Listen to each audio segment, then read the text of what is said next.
Erase change or Determination. Actually, one of my questions was going to be, how do you address the change in such a major part in people's lives, and they're so, you find so many people that are resistant to change. Oh, how do you deal with that? Well, you deal with that at the beginning with the story.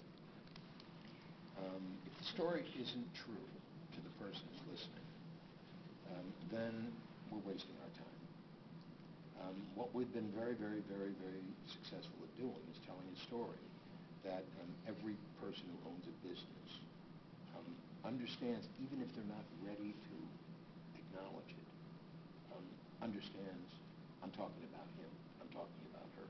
He knows what's true.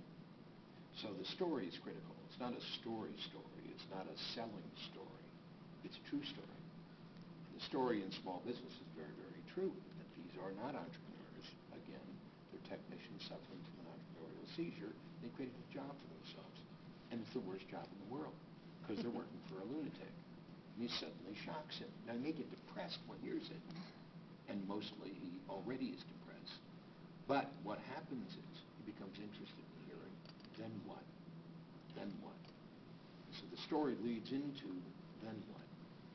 Certainly a key part of the story is just that. So all the years that we were starting EMIT, going down the street, knocking on doors, inviting small business owners to a seminar called Key Frustrations in the Small and Growing Business, What to Do About Them. A free seminar, 3 hours long. That was the story that ultimately became the book called The E-Myth. And at the seminar, we didn't sell anything at the seminar. They either got it or they didn't. If they didn't get it, we would talk to them again, because we're going to knock on their door again. We're going to call them back again and tell them what happened to Jerry, who went to the seminar, and later decided to begin to apply this in his business, and what happened between there and that, the gap between where he is and where he could be. And secondarily, to this audience that we're talking about, the unemployed, the underemployed, the self-employed, the sole proprietor, the story's got to hit them.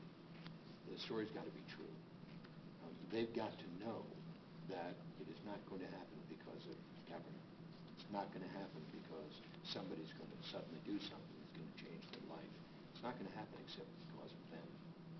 And they don't know how, but they can learn how. And if they're ready to learn how, then they can afford to learn how. And if they don't have any capital, they'll learn how without capital, just as I did. And if they don't have any experience, they'll learn how without experience, just like I did. And if they don't have the education, they'll learn how, just as I did. And so the exemplars for this become the leaders of this and tell this story with the same passion that I've got, and that's been the key to it. So the story is critical.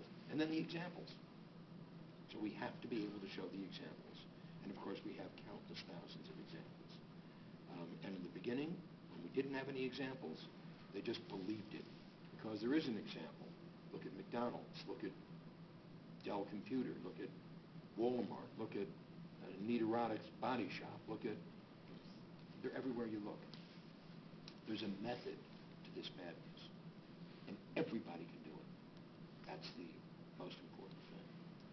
So it's telling that story, living that story, being that story, believing in that story, exemplifying that story, and something happens.